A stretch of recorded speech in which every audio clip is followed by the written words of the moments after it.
Forging cybersecurity experts.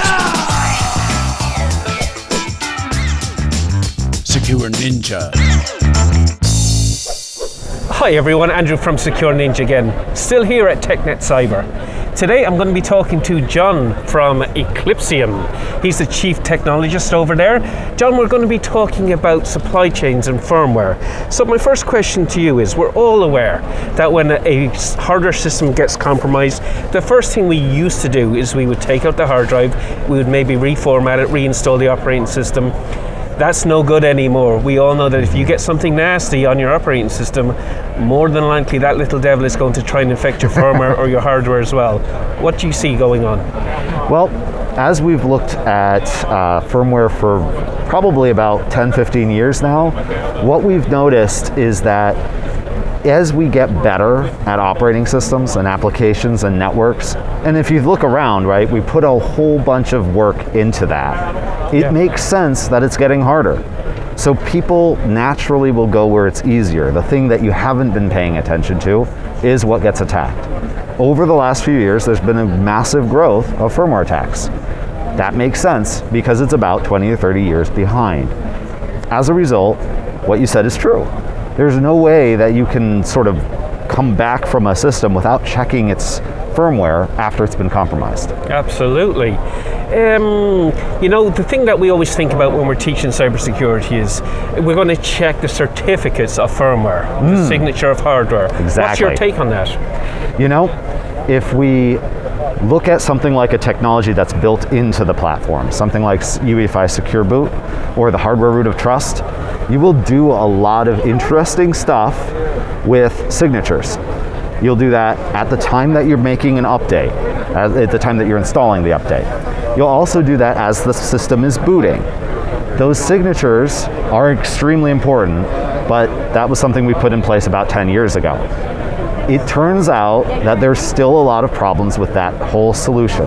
And so when you actually try to put this in operations, you have to see that that's actually being used. It can be turned off. It can have been active, but then have been bypassed.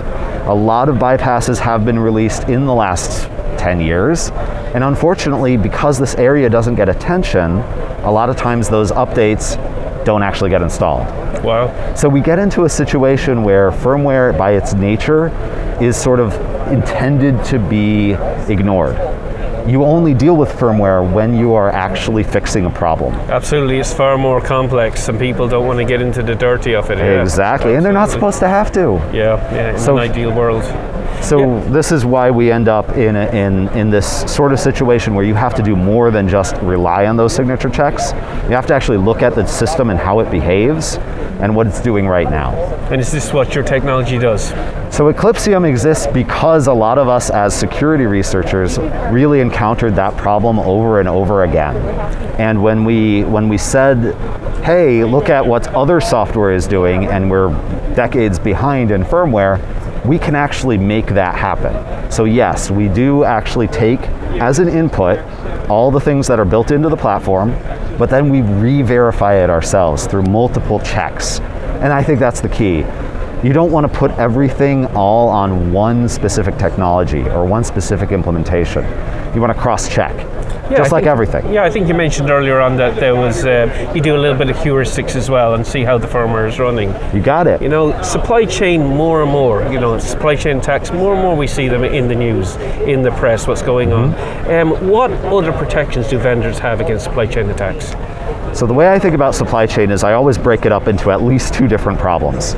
There's one problem about what was already baked into the thing that you received. It's the official release. It's not like somebody messed around with it, but it has a problem.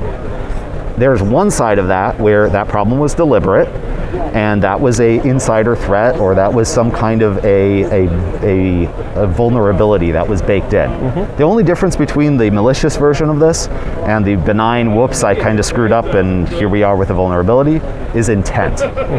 So from a technical perspective, you're going to look for that the same way. You're going to look for the vulnerability, and it's really a property of that thing that you received. That property is that it's vulnerable, right? The other side is it's been tampered with. You're looking for a thing that is now different than what the manufacturer released, and that's much more of a simplified, has something changed mentality. So you can actually use both of these techniques, and you need to use both of these techniques because there's different classes of problem. Does that make sense? It makes perfect sense. Well, listen, thanks very much for talking to us today, John. It was a pleasure chatting to you. Yeah, thank you for coming, and thanks for giving me this opportunity. Excellent, no problem. Hey guys, thanks so much for watching. Please remember to like and subscribe to the channel. And please remember we have a lot more content. Our content goes back almost a decade on SecureNinjaTV, so please check it out. I'm Andrew Howard from SecureNinjaTV. See you soon.